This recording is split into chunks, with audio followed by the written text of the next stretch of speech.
Olá, caros alunos do terceiro ano, tudo bem? Então, bora continuar a estudar a República Liberal Brasileira? Vamos entender mais um governo dessa fase democrática da nossa República. Então, a República Liberal, nós vemos estudando ela nas últimas aulas, lembrou aí, né? Começou lá com Dutra, passou pelo Vargas, JK, Jânio, e agora nós chegamos ao último governo desta fase, tá? É aquele governo que será golpeado pelos militares e pelos conservadores brasileiros e darão início, assim, à ditadura civil-militar. Estamos falando do governo João Goulart. Tá? Para falar do governo João Goulart, é importante lembrar que João Goulart ele foi eleito vice-presidente na mesma eleição que Jânio Quadros foi eleito presidente. Só que esses dois caras eram de polos totalmente opostos no que diz respeito ao espectro político do país naquela época. O Jânio Quadros era um conservador ligado ao UDN, enquanto o João Goulart era um trabalhista ligado ao getulismo, né, com histórico de até enfesar empresários aí, como ministro do Trabalho, propor aumento salarial de 100%, etc. Só que eles foram eleitos numa eleição que podia acontecer isso. Né, poderia acontecer o presidente ser eleito e o vice-presidente ser de outra chapa, porque eram eleições separadas. Seria a mesma coisa, por exemplo, vamos pegar aí as eleições de 2018, as nossas últimas eleições presidenciais. Né? O Brasil elegeu para presidente o Jair Bolsonaro, né, um cara da extrema-direita, conservador, tal. E para vice elegeu a Manuela Dávila, esquerdista, do campo mais progressista, ou seja, qual que era a chance disso dar certo? Nenhuma. E foi o que aconteceu na chapa Janja, a começar porque o presidente da República era um lunático, fanático, louco, translouco de tacar pedra chamado Jânio Quadros. E este cara governou o Brasil por 7 meses, pouco mais de 7 meses, e renunciou ao cargo de presidente da República, alegando que forças ocultas estavam o perseguindo. João Goulart, o vice-presidente, então, legalmente tem o direito de tomar posse como presidente da República. Só que o João Goulart, no exato momento que o Jânio Quadros renuncia, João Goulart estava em uma visita oficial de Estado na China. Era tudo que ele não precisava, porque ele já tinha uma rejeição por ser getulista, trabalhista, sindicalista, e ele estava em viagem oficial na China comunista. Ou seja, o grupo empresariado brasileiro e os conservadores brasileiros disseram de cara: João Goulart não, ele é comunista e nossa bandeira não será vermelha. Bom, começou um cenário político extremamente conflituoso, porque de um lado vão estar aquele grupo que quer impedir a posse de João Goulart e do outro lado os chamados legalistas vão fazer a defesa da posse de João Goulart. E aí começa o governo João Goulart da seguinte forma, com a briga política para garantir a sua posse. E aí destacamos a campanha da legalidade de 1961, um movimento político liderado pelo jovem governador do Rio Grande do Sul, Leonel Brizola, que passou a fazer uma defesa pública da posse de João Goulart enquanto presidente, porque era aquilo que a Constituição previa. O Brasil esteve a vias de fato de uma guerra civil. Esta guerra só não aconteceu por quê? Porque foi costurado uma conciliação, um acordo político. Ambos os lados chegaram à conclusão e eles sentaram, negociaram e chegaram a esse acordo. Sim, aceitamos João Goulart como presidente da República, desde que mudemos o sistema político do país para que ele, João Goulart, tenha poderes limitados. E aí, desse acordo, foi costurado o sistema parlamentarista. O Congresso Nacional aprova, então, a mudança do sistema. O Brasil passa a ter um sistema parlamentarista e, né, no sistema parlamentarista, quem tem mais poderes políticos é o primeiro-ministro. E quem toma posse como primeiro-ministro é Tancredo Neves, o avô do Aécio Neves, que vai até ser eleito presidente aí mais pra frente. E o João Goulart tomará posse como presidente, só com poderes limitados, né? Porque o chefe de Estado, o João Goulart seria chefe de Estado, enquanto o chefe de governo, que daria a canetada, né?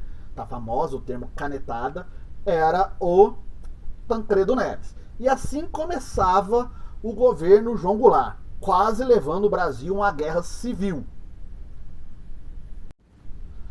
A primeira fase, então, do governo João Goulart é uma fase que nós vamos dizer assim, uma fase mais amena.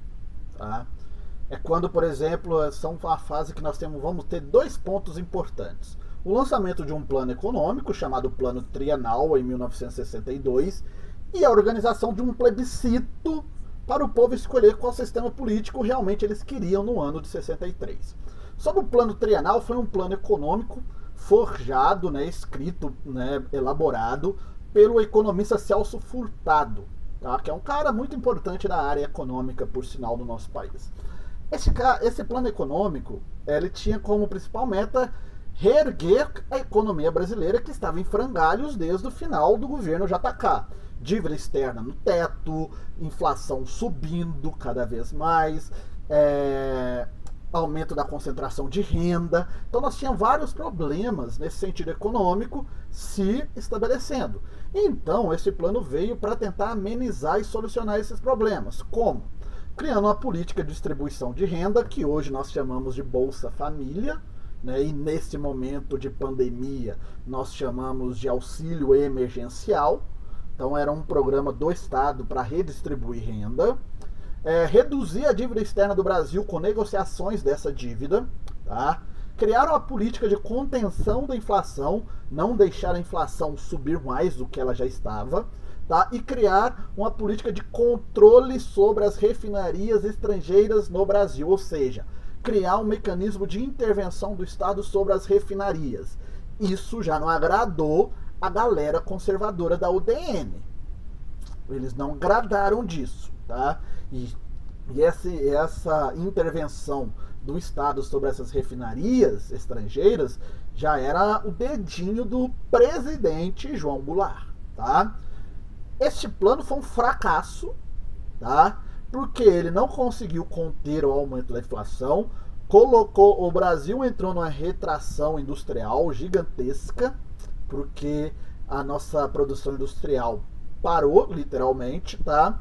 E tivemos uma redução grandiosa de investimentos sobre a nossa economia. O plano foi uma tragédia. E é sobre esse cenário da tragédia econômica que em 1963 o povo brasileiro vai ser chamado aí às urnas para votar em um plebiscito e escolherem o sistema político que passaria a reger o país nesse momento. Lembra do acordo que se costurou para o João Goulart tomar posse e impor um parlamentarismo? Este acordo tinha uma data de vencimento, que seria o plebiscito, a realização de um plebiscito para o povo escolher qual sistema político eles querem. O Brasil se dividiu ao meio, né, em defensores do parlamentarismo, uma galera mais conservadora, ligado ao parlamentarismo, e o presidencialismo com a galera mais ligada aos getulista, aos progressistas, aos trabalhistas.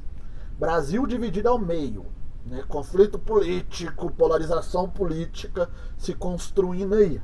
Essa polarização que será negativa para o Brasil, e é sempre negativa para a história política. Polarização política não ajuda a país nenhum. Mas voltando, né? Esse plebiscito foi convocado, foi realizado, e quem ganha? O presidencialismo. Ou seja, o presidente da República, João Goulart, literalmente vai passar a ter poderes de presidente. E é aqui que começa o fim do governo João Goulart. O governo João Goulart, a partir daqui, entra em um cenário caótico e de crise. Com a vitória no plebiscito do presidencialismo, a situação do político no Brasil no governo Jango muda. E muda para pior. Por quê? Porque com a vitória do presidencialismo, o presidente João Goulart passa a ter reais poderes de presidente da República. E essa situação só vai servir para polarizar ainda mais a política brasileira. porque aí nós vamos ter dois polos totalmente contrários à nossa política. A galera que apoia o presidente João Goulart e a galera que quer a cabeça do João Goulart, né? Ou seja, a vitória do presidencialismo ela será fundamental para entender como que nós vamos colocar o Brasil em um acerramento político bem singular o que vivemos hoje, tá? E que vivemos nos últimos tempos aí. Então, de um lado, estavam lá os grupos que apoiavam o presidente João Goulart. Estudantes, operários, sindicatos, camponeses. Essa galera se posicionaram ao lado do apoio do presidente João Goulart por questões bem óbvias. João Goulart era trabalhista, era getulista e prometia reformas sociais e políticas no Brasil. Então, a favor dessas reformas, esses grupos tão mais populares, mais de massa, se apoiam, né, passam a dar esse apoio de sustentação ao governo João Goulart. Do outro lado, começa a se forjar grupos oposicionistas, né? E entre eles destacamos a UDN, os empresários, a mídia, instituições de governo e instituições privadas criadas com o objetivo, né, singular de período de Guerra Fria e etc., de impedir o tal da ameaça comunista que pairava sobre o país, supostamente, né? Pairava sobre o Brasil, sobre a figura de João Goulart. Essas instituições são o IBAD e o IPES, tá? Que durante a ditadura militar nós vamos falar mais dessas instituições. Bom, esse era o cenário. Então o Brasil está dividido em dois polos. E é nesse cenário de divisão de dois polos, né, dois polos antagônicos, que o presidente João Goulart envia para o Congresso Nacional uma proposta de lei para instituir as chamadas reformas de base. E é em cima dessas reformas de base que a galera oposicionista vai colar o discurso de que João Goulart se tornava, naquele exato momento, uma ameaça comunista para o Brasil. Volta a dizer, nossa bandeira nunca será vermelha. Né? Então, só que essas reformas de base nada mais é do que é o Brasil hoje. São elementos de garantia constitucional. E nós somos um país comunista? Não. Então, na época, o temor que essas reformas de base levassem ao país a um comunismo exacerbado, né? A uma revolução russa, revolução cubana, revolução chinesa. Só que não, né? Essas reformas de base, ela tinha como principal meta estabelecer o quê? A reestruturação do Estado brasileiro, estabelecendo garantias sociais e políticas. Como, por exemplo, essas reformas propunham, entre as amplas reformas nós tínhamos, uma proposta de reforma urbana para estabelecer um direito à moradia a todos os brasileiros. Uma reforma educacional, que tinha como objetivo estabelecer a garantia de acesso à educação pública e de qualidade a todos os brasileiros. Uma reforma eleitoral, para garantir voto aos analfabetos. Uma reforma tributária, para criar um padrão tributário mais justo e progressista. E, né, a mais polêmica das reformas, a reforma agrária, né, que era a reforma que causava mais polêmica, porque ela tinha um viés aí mais, vamos dizer assim, até de mais radicalização, vamos, né, dizer assim. Mas lembrando que reforma agrária não é algo ligado aos comunistas. É bom sempre lembrar, né, quando vocês forem escrever, por exemplo, uma dissertação sobre reforma agrária, questão agrária, que a reforma agrária no mundo contemporâneo moderno surgiu na França liberal da Revolução Francesa, tá? Só para nós termos uma ideia aí de que é realmente uma reforma agrária. E aí, nesse cenário, né, com essas reformas sendo propostas, a galera ligada aos grupos de oposição e mais bitolados a essa tal ameaça comunista começaram a discursar ferrenhamente contra o presidente João Goulart, né? Ou seja, o Brasil, essa nova estruturação política do Brasil, tava brechas gigantescas para quê? Para um golpe de Estado. Então, é nesse cenário que as reformas de base são propostas, que a polarização política está mais exacerbada, né?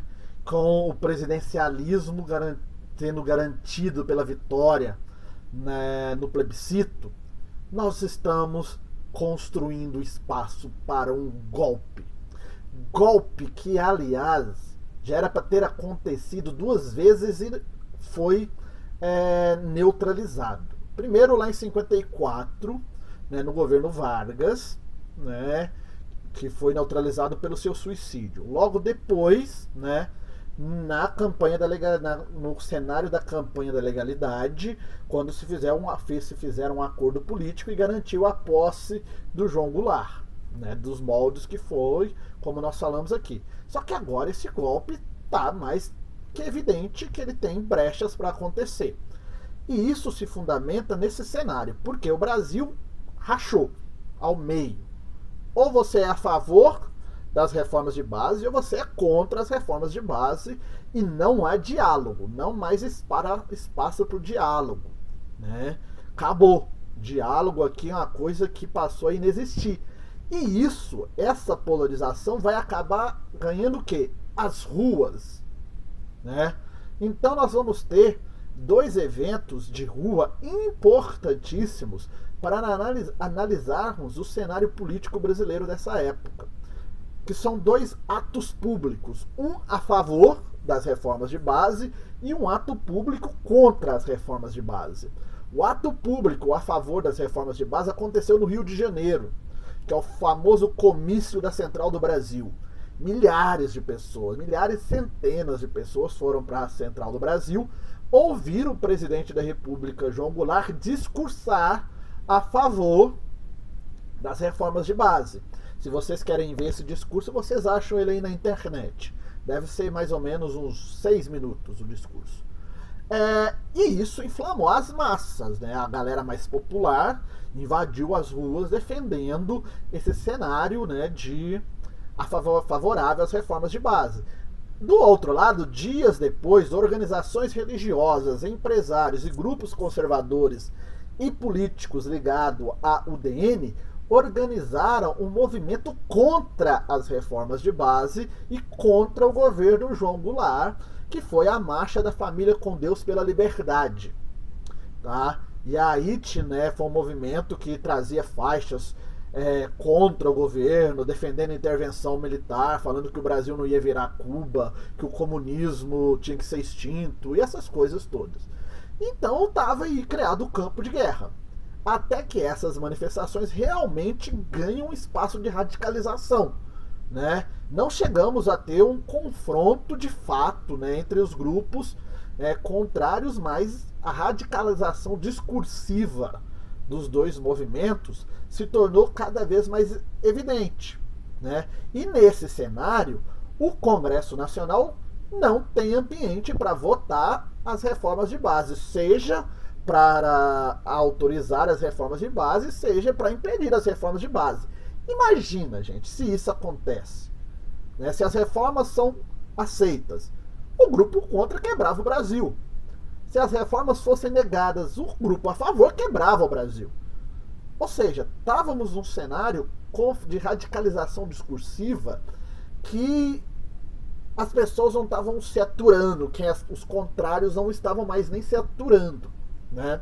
E é nesse cenário que, né, a mídia, os empresários, a classe média urbana e políticos conservadores da UDN, mais o apoio externo dos Estados Unidos, começam a construir um ambiente para um golpe civil-militar.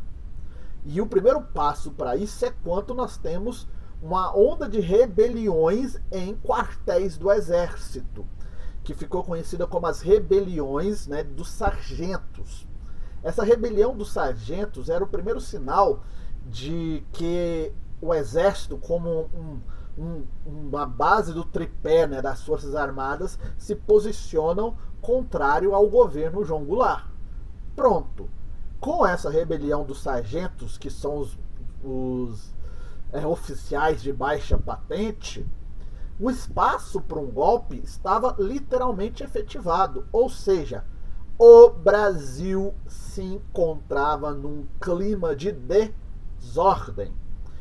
Estávamos vivendo um caos, um caos generalizado em todos os aspectos. E é nesse cenário de caos que as Forças Armadas, com apoio da elite conservadora brasileira e apoio externo dos Estados Unidos, vão dar um golpe e destituir o presidente João Goulart, dando início à ditadura.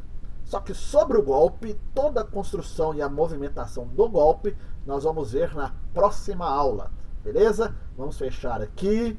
Espero que tenham compreendido todo este governo aí, complexo, mas de extrema importância para entender o que vai acontecer com o Brasil posteriormente. Qualquer dúvida, só entrar em contato, beleza? Abraços a todos.